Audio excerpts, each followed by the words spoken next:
नमस्ते दोस्तों। तो आज हम एक बहुचर्चित उपन्यास की चर्चा करेंगे जिसका शीर्षक है आपका बंटी। वैसे तो यह उपन्यास किसी भी परिचय का मोहताज नहीं है। इस उपन्यास की उपलब्धि बहुत ही अधिक है और इस उपन्यास की प्रासंगिकता आज भी कहीं ना कहीं देखी जा सकती है। समाज में एक बाल मनोवैज्ञानिक दृष्टिकोण को आधार में रखते हुए इस उपन्यास की रचना की गई। रचनाकार मनु भंडारी ने इस उपन्यास को बड़े ही मार्मिक और यथार्थपरक दृष्टिकोण से रचा है। उपन्यास के केंद्र में एक बालक है जिसका नाम बंटी है और बंटी जो है वो इस उपन्यास का नायक भी है।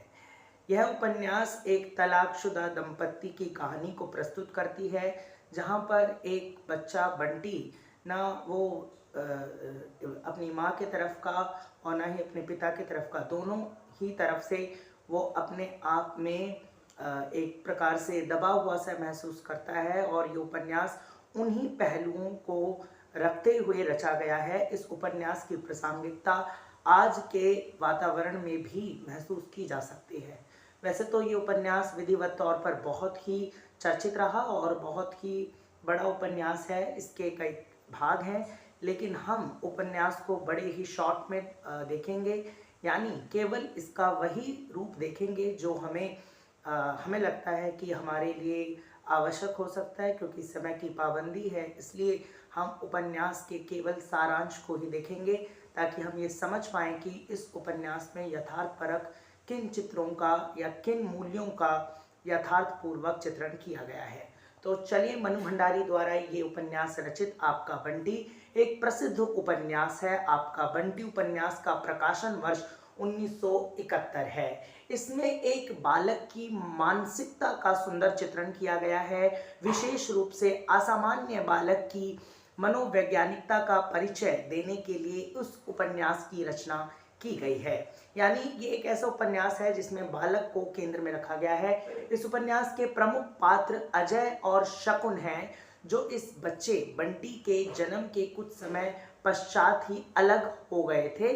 दोनों ही पर्याप्त उच्च शिक्षा प्राप्त थे, अतः उनमें अहम की टकराहट हुई। तो यहाँ पर जो बंटी के माता पिता हैं, यानी अजय और शकुन, इन यानी अजय जो बंटी का पिता है और शकुन जो बंटी की माँ है, इनके बीच में बंटी के जन्म के बाद विच्छेद हो गया था और ये विच्छेद जो है इनके अहम के कारण हुआ था। इसने अपने दाम्पत्य संबंधों इसलिए उन्होंने अपने दाम्पत्य संबंधों को समाप्त कर दिया।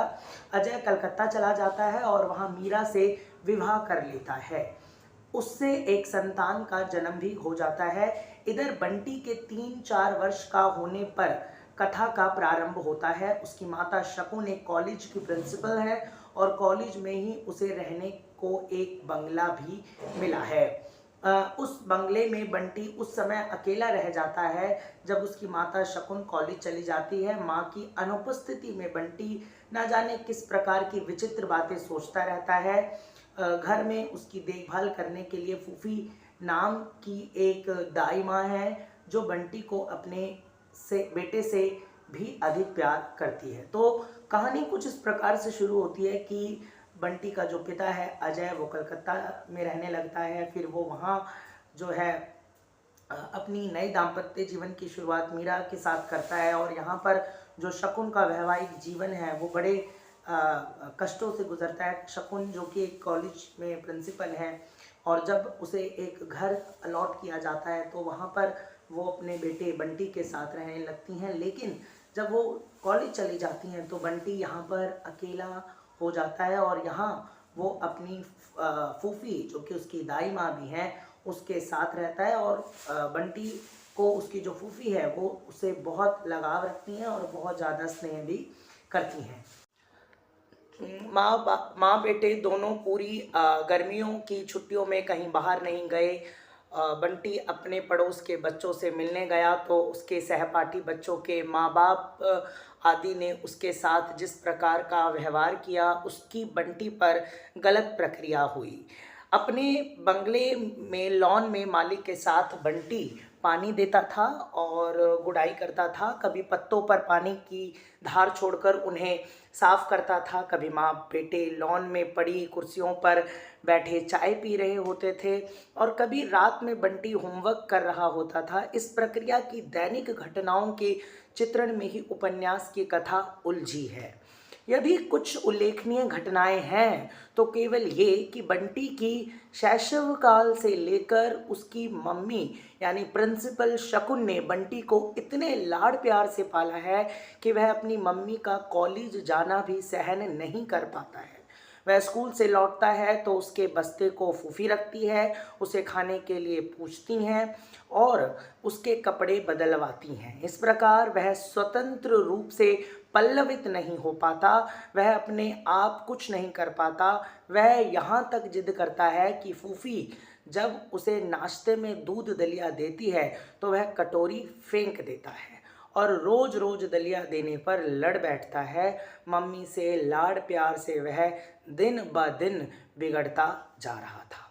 तो यहाँ पर एक दैनिक घटनाओं का जिक्र किया गया है इस उपन्यास के माध्यम से। आगे बंटी के पिता यानी अजय बत्रा कलकत्ता में अलग रहते थे। कभी एक बार आए भी तो कुछ खिलौने ले आए, उसे घुमा दिया, आइसक्रीम खिला दी, बस इतने से ही वह प्रसन्न हो जाता था।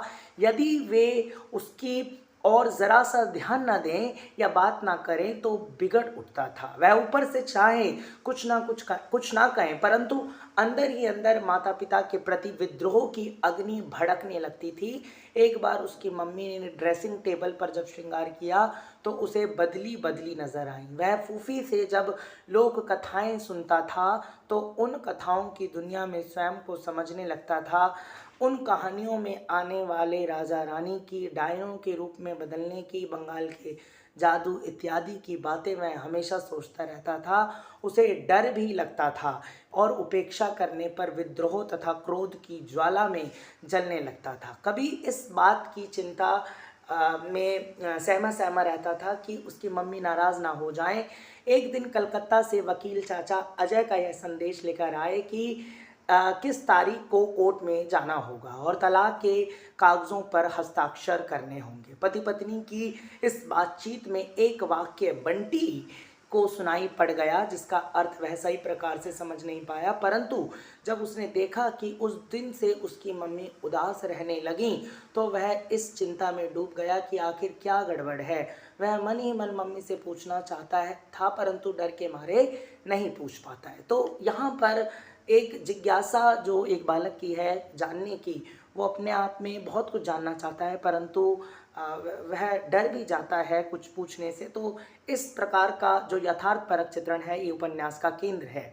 इसके अतिरिक्त इस प्रकार एक बार जब उसके पापा आए तो वह सर्किट हाउस में ठहरे और उसे अपने पास बुलाया। वह उन्हें जिद करके घर तक ले आया। बहुत थोड़ी देर रुकने पर जो अति संक्षिप्त वार्तालाप उन दोनों बंटी के मम्मी पापा में हुआ उसे भी बंटी ने आश्चर्य के रूप में लिया और मन में प्रत्येक क्षण यही सोचता रहा कि उसके पापा घर में क्यों नहीं रहते। जब वह पड़ोस में जाता और पड़ोसी बच्चों के माता पिता की बातचीत में वह कुछ संकेत अपने माता पिता का पा जाता तो उन्हीं बातों के विषय में सोचता रहता था।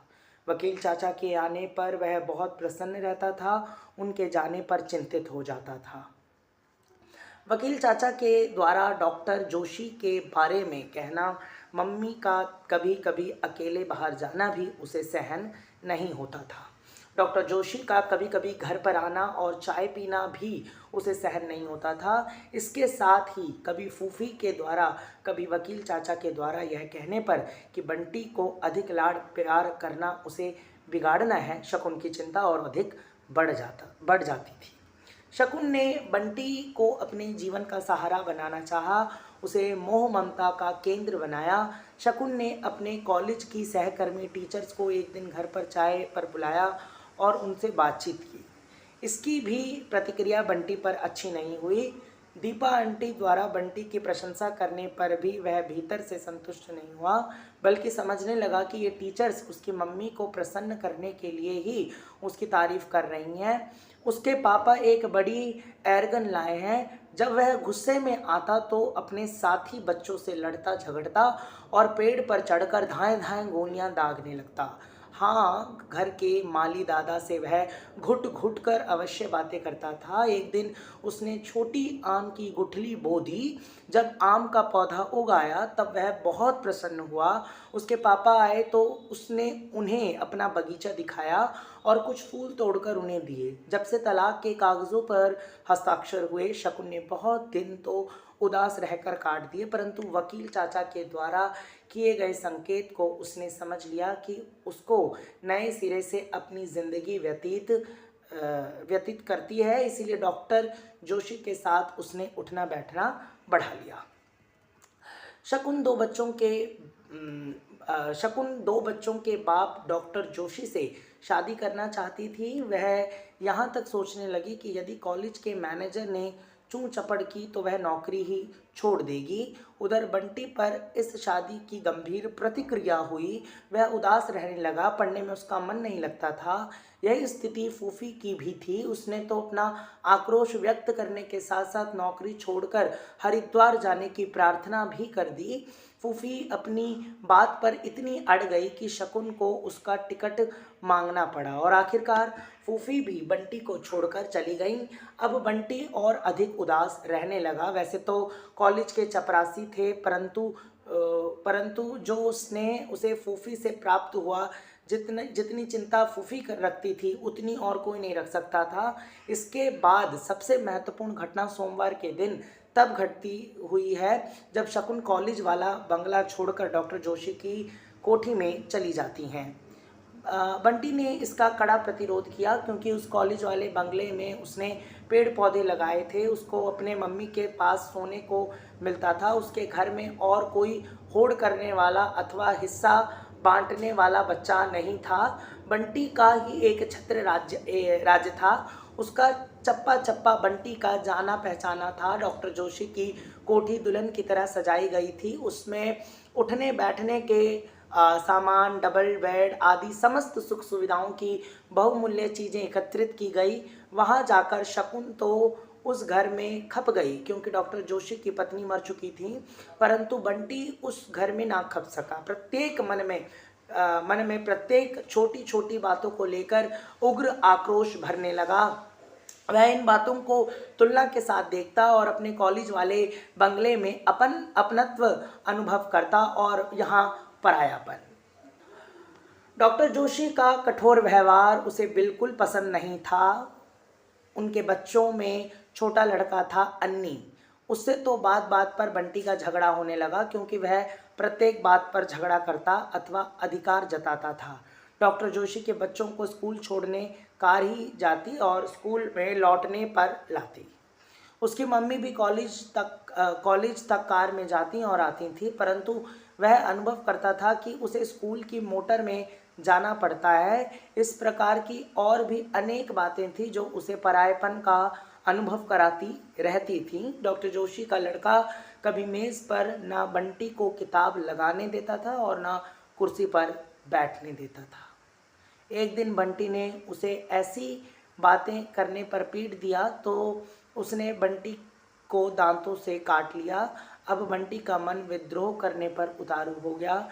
वह न स्कूल में मन लगाकर पढ़ रहा था और न सो पा रहा था, क्योंकि उसकी मम्मी डॉक्टर जोशी के साथ सोती थी। बंटी ने जब एक दिन उन दोनों को नग्न अवस्था में देखा तो उसके मन में भी काम अपराध जागृत हुआ। वह बिस्तर में ही पेशाब करने लगा और उसमें हीनता की भावना भर गई। उसके मन में डॉक्टर जोशी के प्रति ग्लानि बढ़ गई। उसे पापा के साथ कलकत्ता भेज दिया गया। वहाँ अजनबी लोगों के बीच वह कसकर पापा की उंगली पकड़े रहता था। कलकत्ता में छोटा सा घर था। वहाँ भीड़ भरी सड़कों को एक खिड़की पर बैठकर वह घंटों देखता रहता था। वहाँ सौतेली माँ मीरा का भी एक छोटा बच्चा था। वह बड़ा प्यारा था, परंतु उसका आकर्षण भी बंटी को ना बांध पाया। पापा के घर से चले जाने पर बंटी उदास रहने लगा था। वह न किसी से बोलता और ना कुछ खाता पीता। पापा एक दिन जब उसे स्कूल में दाखिल कराने ले गए तो टेस्ट में वह किसी प्रश्न का उत्तर नहीं दे पाया। अंत में परेशान होकर उसके पापा अजय उसे एक हॉस्टल में भर्ती करने लोकल ट्रेन से ले जाने लगे तो वह फूट फूट कर रोने लगा और इसी दृश्य के साथ उपन्यास समाप्त हो जाता है। इस प्रकार उपन्यास में यह चित्रित किया गया कि तलाकशुदा परिवारों में बच्चों की क्या दुर्दशा होती है। ये उपन्यास अपने आप में यथार्थ, मार्मिकता और सभी उन पहलुओं को लेकर चलता है जो एक बच्चे को किस तरह से प्रभावित करती है। उम्मीद करता हूँ कि ये उपन्यास आपको बेहद अच्छा लगा होगा। उपन्यास की मूल कृति को पढ़ने के लिए आपको आपका बंटी नाम का उपन्यास जो कि मनु भंडारी ने लिखा है उसे पढ़ना होगा और आपको पढ़ना भी चाहिए, जिससे आपको और भी जिज्ञासा हो इस उपन्यास के डिटेल में एनालिसिस करने की। तो आपका बहुत बहुत शुक्रिया, धन्यवाद।